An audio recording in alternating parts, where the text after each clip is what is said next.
जी बिस्मिल्लाहिर्रहमानिर्रहीम और welcome back. आप अपने रिजल्ट के ट्रॉमा सेंटर से वापस आ चुके हुए हैं।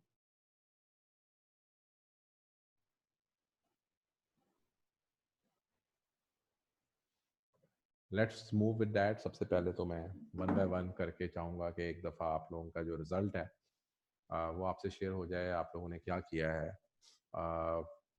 मेरा ख्याल ये है कि हमारे पास इस ग्रुप के अंदर जितने भी लोग हैं वो सारे के सारे फ्रेश स्टूडेंट्स हैं। But any how let's move with that. Ali Raza unmute कीजिएगा। अली, क्या रिजल्ट आया आपका? Ali Raza, yes sir. क्या रिजल्ट आया आपका? Yes sir. अली रज़ा, क्या रिजल्ट आया आपका? सर मैंने FR1 और टैक्स दिए थे। हाँ, FR1 और टैक्स दिए थे और FR1 45 पे और टैक्स 42 पे। दो फिटे मुंह। थोड़ी थोड़ी मेहनत अगर और कर लेते तो पेपर पास हो जाते ना। वो जिस दिन तुम याद है, तुम क्लास छोड़ के गए थे, जिस दिन तुम पिज़्ज़ा खाने गए थे, वो जो एक दिन जो तुमने छुट्टी की थी कि मौसम अच्छा नहीं है, उस दिन की वजह से तुम लोग फेल होते हो। वो जो एक दिन है ना, वो एक दिन ही दो दो नंबर जो है ना खत्म करा के फेल कराता है। Any how, hard luck, better luck next time. आगे चलते हैं जी, नेक्स्ट करने हैं प्लीज। अरसलान मुगल। अस्सलाम वालेकुम सर। जी वास्सलाम। अरसलान, क्या रिजल्ट है? सर मैंने टैक्स और FAR1 दिया था, टैक्स पास है, FAR1 44 पे। FR1 बहुत पास हुआ है, लेकिन फिर भी एनी हाउ देखो, ये जो भी 44 45 से ऊपर फेल हैं, इसका मतलब ये है कि आप लोग बहुत नज़दीक थे और आप पास कर सकते थे। अली रज़ा जी, ठीक है, अली रज़ा हो गया हमारे पास। रुमैसा, रुमैसा क्या बना? सर मेरा कोई नहीं था रिजल्ट। आपने पेपर ही नहीं दिया था? क्या? पेपर नहीं दिया था आपने? नहीं, मेरा फर्स्ट टाइम मैं क्लासेस ले रही हूँ नहीं बेटा, फर्स्ट ईयर की। आपने इससे पहले कभी कोई अभी आपका रिजल्ट नहीं था पेंडिंग इस दफ़ा? क्या सर? अभी आपने AFC पहले किया है? जी सर। तो अभी AFC के बाद आप लोग ठीक हो गया। सो आपका तो अभी कैफ के फर्स्ट 1 2 3 आप ले रहे हो। ठीक है बेटा, ओके। ठीक है सर। म्यूट करते जाइएगा। अली हमजा, अली सर हमजा। मैंने टैक्स और FA1 दिया था, FA1 37 पे रो को। शुएब कासिम,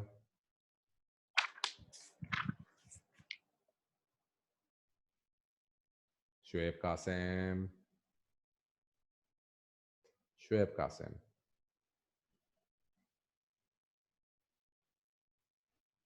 हमजा, सर मैंने दिए थे 3 BMBS टैक्स और FA1 और तीनों पास हैं। वेरी गुड, शाबाश।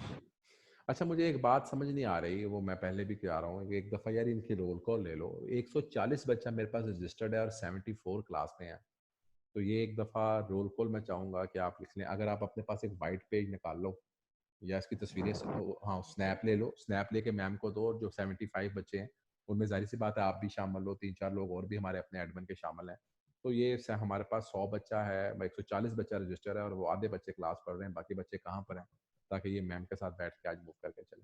अच्छा जी, हमारे पास आज की क्लास में कोई न्यू स्टूडेंट्स नहीं है? एनीबॉडी हुज अ न्यू कमर जो आज हमारी क्लास में फर्स्ट डे आ रहा हो, जो इससे पहले जो लॉ की क्लास में ना हो? अगर है तो कैन ही प्लीज ही और शी रेज द हैंड। पकड़िएगा जी, ओपन कीजिएगा मनान को।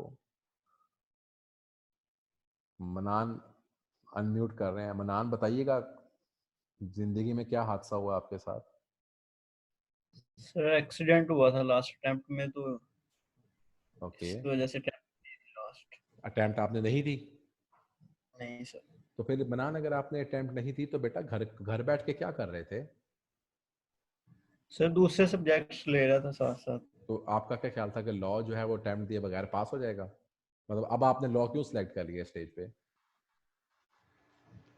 सर 4 पेपर आते हैं तो इस वजह से चलो मनान, 5 बेस्ट ऑफ लक। लेकिन आपको मैं ये मकसद है कि जब आपको पता था कि आपने पेपर नहीं दिए हुए और लॉ आपका पेपर है, तो आप मतलब कहने की बात ये है कि आपने लॉ पहले पढ़ा हुआ है कि फर्स्ट टाइम पढ़ रहे हो? जी सर पढ़ा हुआ है। चलो फिर तो कुछ बातें, मुझसे ही पढ़ा हुआ है, किससे पढ़ा हुआ है? जी जी आपसे पढ़ा सर। चलो फिर तो शायद कोई वफाका हो जाए। अगर किसी और बंदे से पढ़ा हो या मतलब आपने पहले ना पढ़ा हो तो फिर इस टाइम लॉ को कैच करना आसान काम नहीं है। एनी हो जी, सर आपसे करो, बेस्ट ऑफ लक बना, बेस्ट ऑफ लक बेटा, बेस्ट ऑफ लक जी। एनीबॉडी एल्स जी, anybody else who is the newcomer for the class?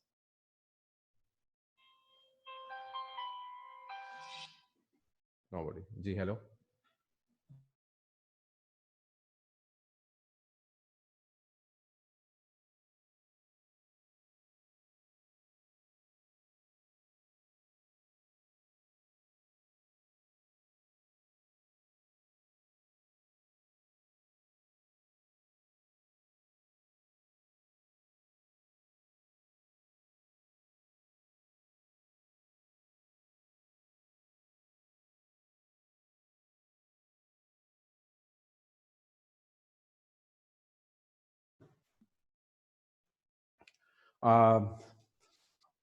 अभी रिजल्ट कंपाइल हो रहा है और मैं इंशाल्लाह ताला मतलब आपके साथ कंपाइल रिजल्ट के ऊपर ज़रूर डिस्कशन करके चलूँगा।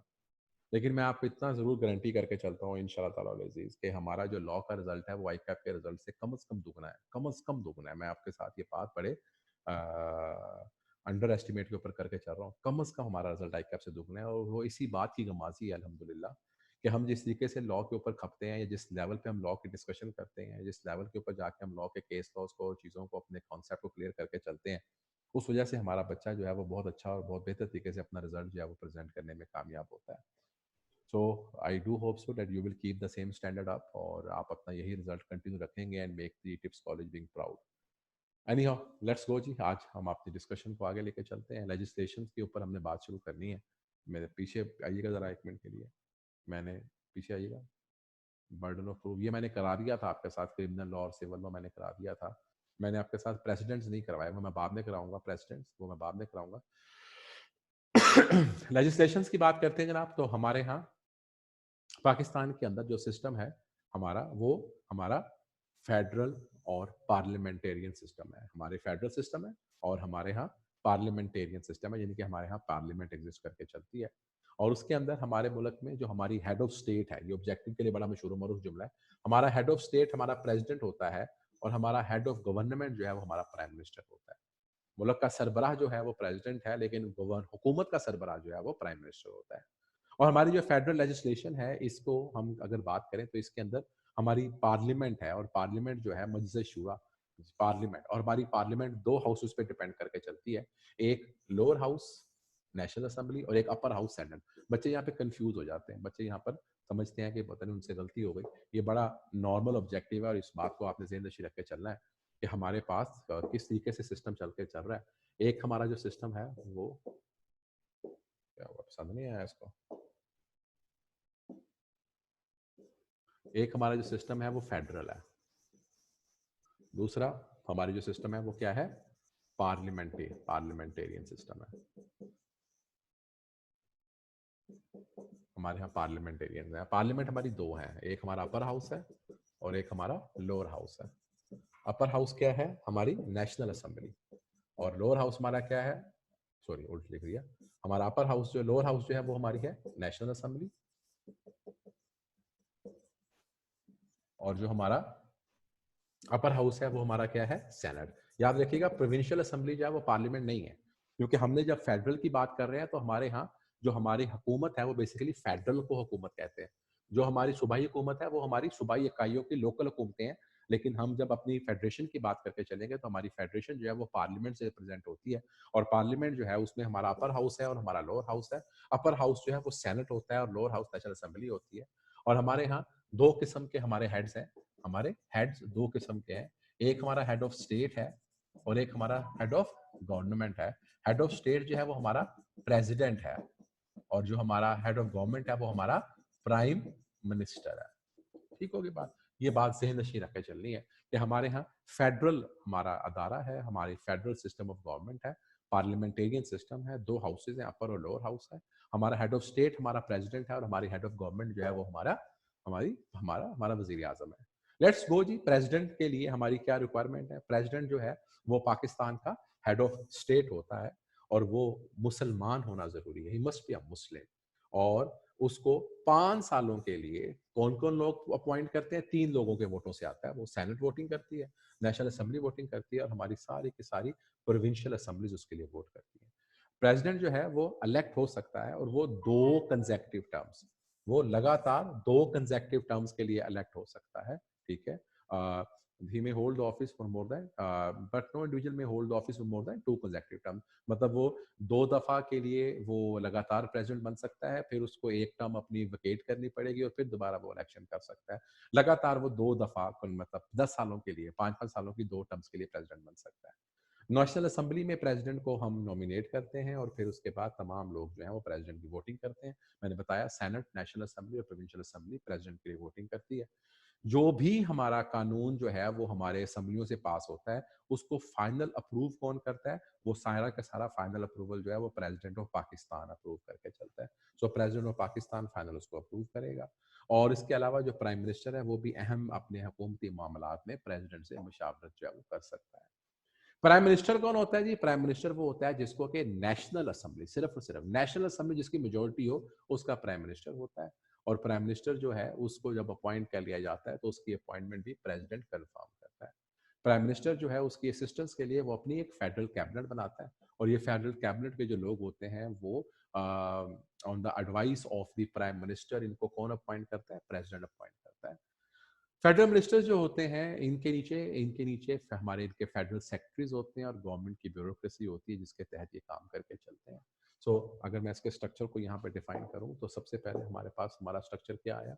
हमारे पास यहाँ पर ऊपर प्रेसिडेंट आया, प्रेसिडेंट के पास नीचे यहाँ पर आ गया प्राइम मिनिस्टर। लेकिन याद रखिएगा कि प्रेसिडेंट जो है वो हेड ऑफ स्टेट है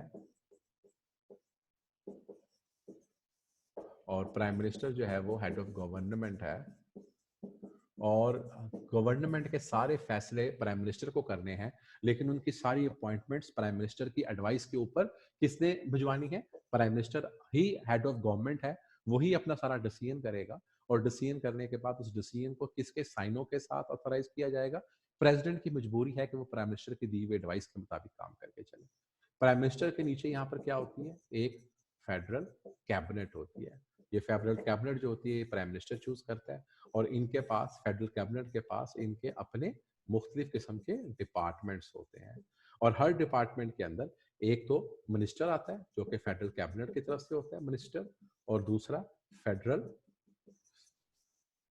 सेक्रेटरी होता है। फेडरल सेक्रेटरी जो है ये ब्यूरोक्रेसी का ग्रेड 21 में, ग्रेड 22 में, 20 में या ग्रेड 21 में का बंदा होता है।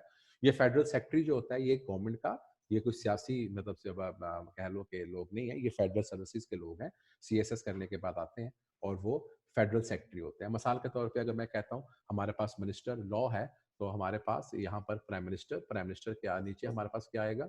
प्राइम मिनिस्टर के नीचे हमारे पास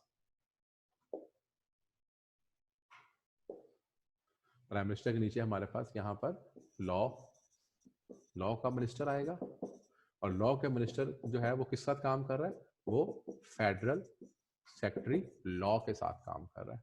सो इस तरीके के साथ फेडरल मिनिस्टर फॉर एजुकेशन होगा तो सेक्रेटरी एजुकेशन होगा, federal minister for the government के लोकल बॉडीज होगा तो सेक्रेटरी लोकल बॉडीज होगा। तो बेसिकली तौर के ऊपर यहाँ तक की जो हायरार्की है ये सारी की सारी कौन सी होती है? इलेक्टेड होती है, ठीक है।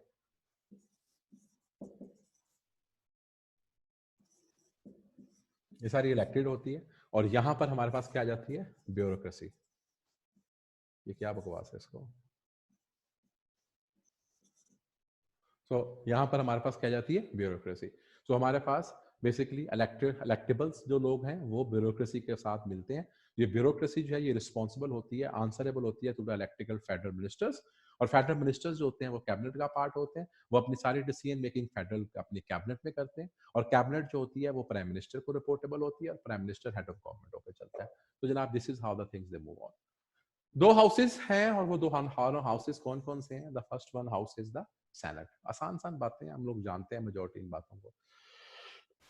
सेनेट ऐसी बॉडी है जो परमानेंट बॉडी है, इसको हम इलेक्शन के थ्रू आती तो जरूर है लेकिन ये अगर हम असेंबलियां डिसॉल्व कर दें तो सेनेट खत्म नहीं होता कभी भी, और सेनेट जो है ये इनके यहाँ हमारे यहाँ बेसिकली तौर के ऊपर दो किस्म की जो बॉडीज हैं, एक हमारे पास जो है वो सेनेट है और दूसरी हमारे पास जो है वो हमारी नेशनल असेंबली है। अच्छा, नेशनल असेंबली के अंदर जो मेंबर्स की तादाद है, अगर मैं आगे लेके चलूं,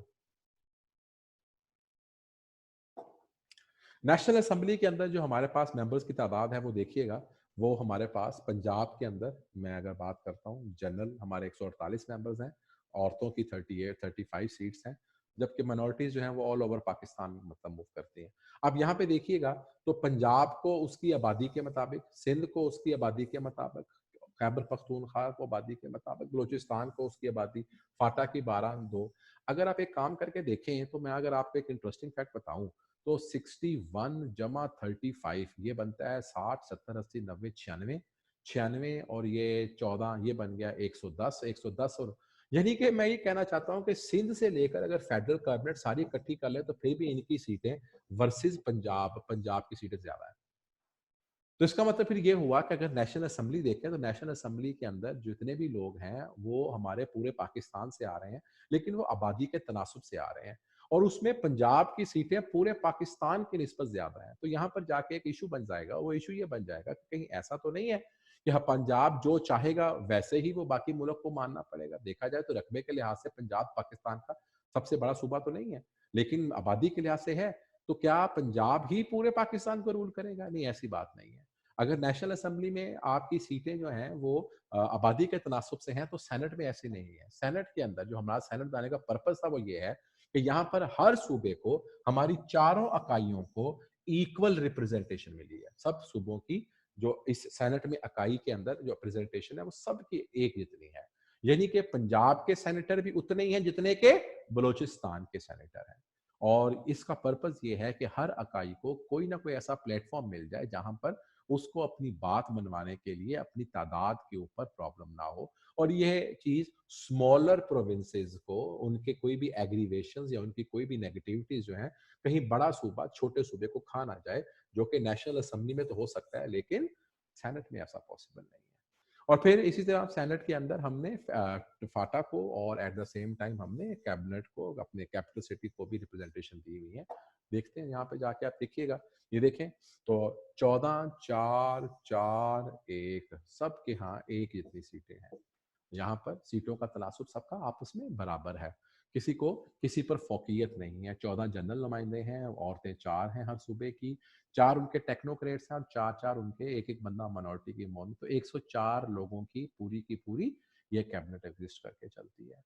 अच्छा जी, इनका जो पीरियड है वो 5 साल नहीं होता, इनका पीरियड जो है वो 6 साल होता है। और इनकी तरीकाकार ये है कि इनके 50% लोग जो हैं वो हर इस तरह टर्नर है कि वो 3 सालों के बाद रिटायर हो जाते हैं, उनकी जगह पे नए लोग आते हैं, वो 6 साल के लिए हैं, फिर अगले 3 साल में जो हाफ है वो रिटायर हो जाते हैं क्योंकि उनके 6 पूरे हो जाते हैं। तो ये हर 3 साल बाद इनका इलेक्शन होता है, हर 3, half of the person they retire after 3 years, half of the person they retire after 3 years, और फिर हर 3 साल बाद उनका इलेक्शन होता है। लेकिन जो भी नए लोग 50% आते हैं वो कितने अरसे के लिए आते हैं? वो 6 साल के लिए आते हैं।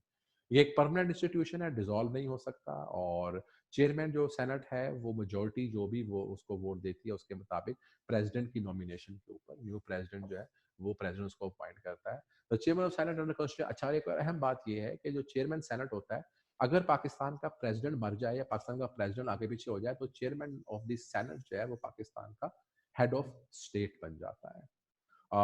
जो हाउस होता है वो चेयरमैन का और अपने डिप्टी चेयरमैन का तयन करते हैं। और जितने भी हमने कानून साजी करनी है उस कानून साजी को हमने सिर्फ नेशनल असेंबली से पास नहीं कराना, बल्कि हमने उसको सेनेट से भी पास करवाना है, सिवाय मनी बिल्स के। यानी कि जो आपका बजट होता है, बजट सेनेट में पेश नहीं होता। बजट के अलावा जितने भी आपकी लेजिस्लेशन के बिल्स होंगे वो सारे के सारे दोनों हाउसेज में प्रेजेंट होंगे, नेशनल असेंबली में भी प्रेजेंट होंगे और सेनेट में भी प्रेजेंट होंगे। तो आप देख सकते हैं कि सेनेट का तयन इस तरह किया गया है कि दूसरे छोटे सूबों को भी हम पूरी की पूरी सपोर्ट दे सकें। उसके बाद जनाब वही उसने बात बताई जो मैं दोबारा बता देता हूँ। 14 मेंबर्स हैं, 4 औरतें हैं, टेक्नोक्रेट्स हैं, उसके अलावा हमारे पास फेडरल पाटा के उसके लोग हैं, उसके बाद वो जो नॉन मुस्लिम की 4 सीटें हैं उसी की कॉन्स्टिट्यूशन बताई। नेशनल असेंबली जो है क्या है? नेशनल असेंबली चारों सूबों के साथ है और उनको on the basis of population उनको सूबों के अंदर सीट मिलती है, वोटिंग होती है, वोटों के साथ हमारी असम्बलियाँ 5 साल के लिए चूज हो जाती हैं और असम्बली जो है वो अपना स्पीकर चूज करती है, अपना डिप्टी स्पीकर चूज करती है और अपना प्राइम मिनिस्टर चूज करती है। और नेशनल असम्बली हमारी मेन बॉडी है जो कि जिसकी मेन पर्पस जो है वो फंड्स की तकसीम नहीं है, this is a law making body. ये हमारी पाकिस्तान की बेसिक लॉ मेकिंग बॉडी है और आप देख सकते हैं कि इसकी सीटों का तयन कैसे है। पंजाब की सीटें, सिंध की सीटें, खैबर पख्तूनख्वा की और तमाम सूबों की। जनाब, यहाँ तक कोई क्वेश्चन है किसी का हमारे यहाँ? मैंने अभी आपके साथ प्राइम मिनिस्टर पढ़ा, मैंने आपके साथ अभी वजीर आजम साहब के बाद सदर मुमलिकत की बात की। जनाब पूछिएगा जी। सर ये मनी बिल सर जो सा आपने कहा कि सेनेट में पेश नहीं होता, तो सर ये नेशनल असेंबली से अप्रूव होगा। सर नेशनल असेंबली में जैसा कि पंजाब की सर सीट से ज्यादा है, तो सर इसमें भी कोई और ठीक है, तो इसमें कोई ऐसी बात नहीं है, सूबों का इस्तेसाल थोड़ी हो रहा है, ये तो फेडरल का बजट है यार। तो फेडरल का बजट तो अवाम ने देखना है ना, जो मैक्सिमम अवाम की सपोर्ट है वो काफी है। ठीक है, मेक सेंस। वो सर फिर ऐसे अगर पंजाब का बजट सर ज्यादा अप्रूव हो तो सर फिर ओ वो बेटा, सर पंजाब का बजट नहीं अप्रूव करना, ये फेडरल का बजट अप्रूव करना है।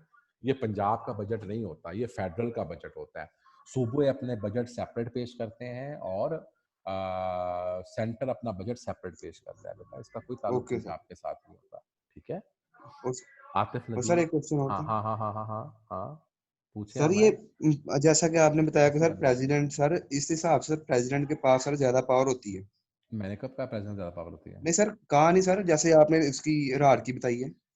मैंने कहा कि हाँ, हायरार्की के मुताबिक मुझे कुर्सी दे देना, मुझसे खड़ा नहीं हो जा रहा। प्रेसिडेंट जो है वो कोई भी दे दो, वो दे दो, ये दे दो, ये भी दे दो, इट्स ऑलराइट। प्रेसिडेंट जो है वो मैंने बताया आपको, प्रेसिडेंट क्या है? प्रेसिडेंट हेड ऑफ स्टेट है, लेकिन उसका वो घर के बड़े बुजुर्ग जरूर हैं, लेकिन वो घर चलाना उनकी जिम्मेदारी नहीं है। ठीक है, घर चलाने की जो जिम्मेदारी है वो किसकी है? Prime minister. प्राइम मिनिस्टर की है। क्लियर? Okay sir.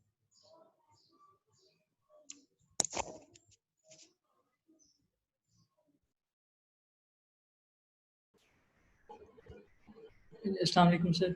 हाँ भाई सलाम जी, पूछिएगा। सर एक तो ये टेक्नोक्रेट्स क्या होते हैं सर?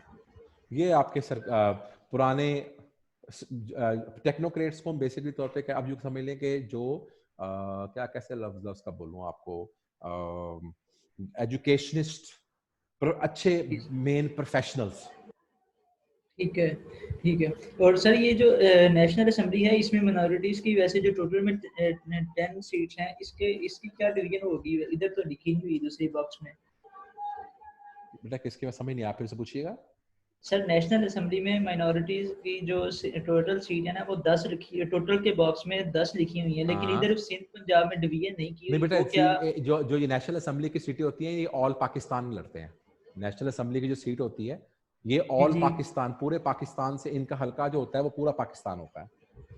ठीक है, यानी कि ये नहीं होगा कि पंजाब में इतने होंगे तो सिंध में पंजाब की असेंबली के लिए, लोकल असेंबली और पंजाब के लिए जो उम्मीदवार है, सूबाई उम्मीदवार, वो फर्क होते हैं। जी जी, वो तो सर अलग होंगे। ठीक जिसने कौमी असेंबली के लिए इलेक्शन लड़ना है, उसका हल्का जो है वो क्या है? पूरा पाकिस्तान। ठीक है सर, ठीक है जी सर। अबूजर आसिफ, अबूजर आसिफ।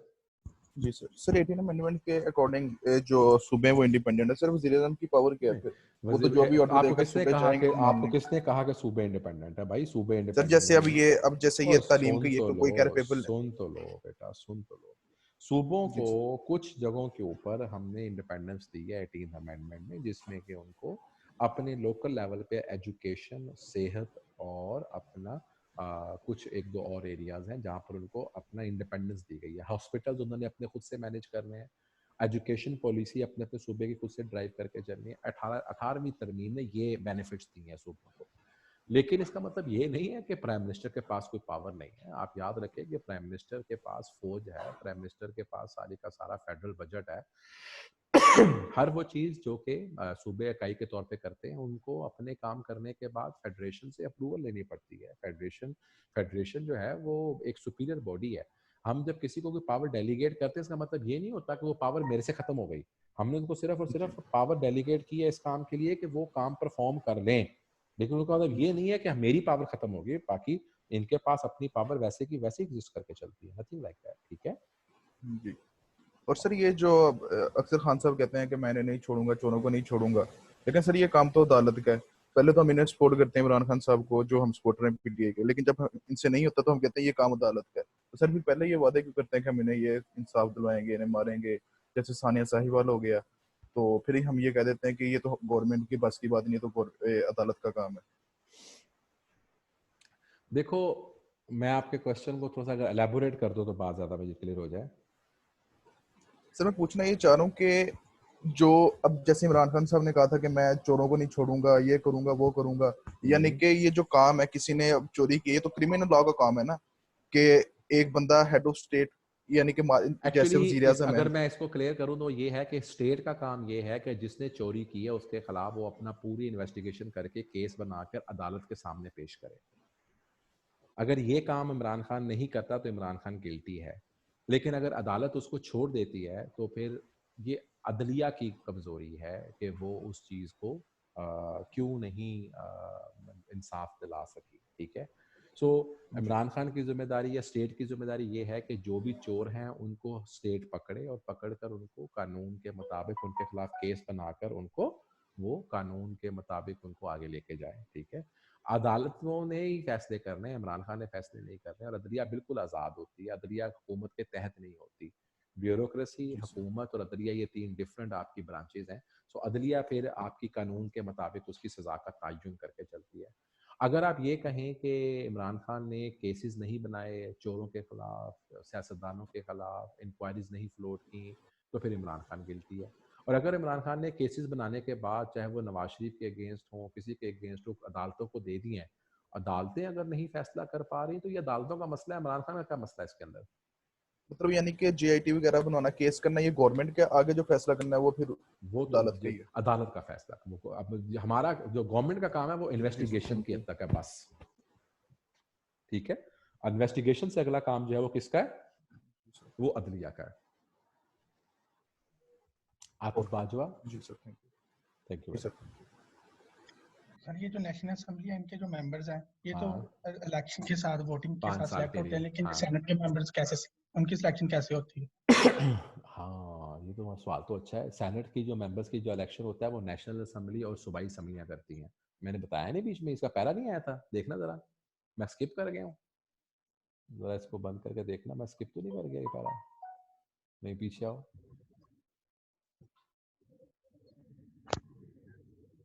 नहीं आगे चलो।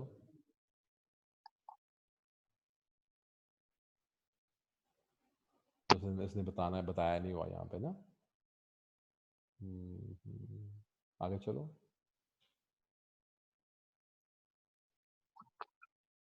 अच्छा जी, यहाँ पर उसने नहीं बताया, ये देखो ना, वो ये देखो ऊपर वो लिखा हुआ है 14 मेंबर्स, वो देखा लिखा तो हुआ यार, मैं भी तो कह रहा हूँ, मैं क्या भूल गया। 14 मेंबर्स जो हैं, ये देखो मैंने बताया, यहाँ पर बात करने से मैं एलैबोरेट नहीं कर पाया। जो आपके 14 मेंबर हैं उसको कौन तयन करता है? हर प्रोविंशियल असेंबली, हर सूबाई असेंबली अपने 14 मेंबर्स जो हैं जनरल वो तयन करती है। हर सूबाई असेंबली अपने 4 खवातीन का तयन करती है। हर सूबाई असेंबली जो है वो अपने 4 टेक्नोक्रेट्स का तयन करती है। और जो आपके 8 फाटा के लोग होते हैं वो प्रेसिडेंशियल ऑर्डर के मुताबिक उनको कैसे चूज किया जाएगा वो उसको सेपरेट डिसाइड करते हैं। और ऐसे ही प्रेसिडेंशियल ऑर्डर के मुताबिक ये जो 2 सीटें हमारी जनरल सीटें और एक औरत की और एक टेक्नोक्रेट और एक आलम की, जो फेडरल कैपिटल की 2 सीटें होती हैं, ये भी प्राइम मिनिस्टर बताता है। जो हमारे 4 नॉन मुस्लिम्स हैं, 1 फ्रॉम ईच प्रोविंस, इसका भी तयन, मतलब मैं अगर पीछे जाता हूँ तो ये 14, ये 4, ये टेक्नोक्रेट, और ये हर पंजाब ने अपने चूज करने, सिंध ने अपने चूज करने, खैबर पख्तूनख्वा ने अपने चूज करने, बलोचिस्तान ने अपने चूज करने। और रहे ये वाले, इनका तयन जो है ये प्राइम मिनिस्टर प्रेसिडेंट करता है। और नॉर्मली तौर के ऊपर ये नेशनल असेंबली के थ्रू इनका इलेक्शन करवा के या इनकी नॉमिनेशन के थ्रू नेशनल असेंबली से वेटिंग करवा के इनको अप्रूव करवा लिया जाता है। लेकिन अपने अपने सूबे के जो ये डायरेक्ट लोग हैं, ये आपकी प्रोविंशियल असेंबलियां खुद चूज करती हैं। ओके, इज इट क्लियर जी? Yes sir. अच्छा जी, बात यहाँ पर मैं आज कंक्लूड कर रहा हूँ, मैं अभी आगे नहीं जा रहा, मैं आज के लेक्चर को यहाँ पर क्लोज करना चाह रहा हूँ। आज हमारा फर्स्ट डे है। जो हमारा अगला टॉपिक है ना वो बड़ा इंपॉर्टेंट है और वो पेपर के पॉइंट ऑफ व्यू से मशहूर और मारूफ टॉपिक है आने वाला, और वो ये है कि what is the procedure for the legislation. ये पेपर का बड़ा मशहूर और मारूफ टॉपिक है। मैं इसको आज नहीं कर रहा, मैं इसलिए कर रहा हूँ कि आज मैं फर्स्ट डे है तो बहुत सारे बच्चे ज़रा भी अपने इस मेंटल ट्रॉमा में मौजूद हैं कि हमें क्या करना चाहिए, क्या नहीं करना चाहिए। तो लेट्स होप इंशाल्लाह ताला हम इसके मुताबिक इसको आगे लेके चलेंगे और यहाँ से मैं आगे बात शुरू करूँगा। सो आज का लेक्चर मैं यहाँ पे वाइंड अप कर रहा हूँ जी। अपना ख्याल रखिएगा। Thank you and God bless you.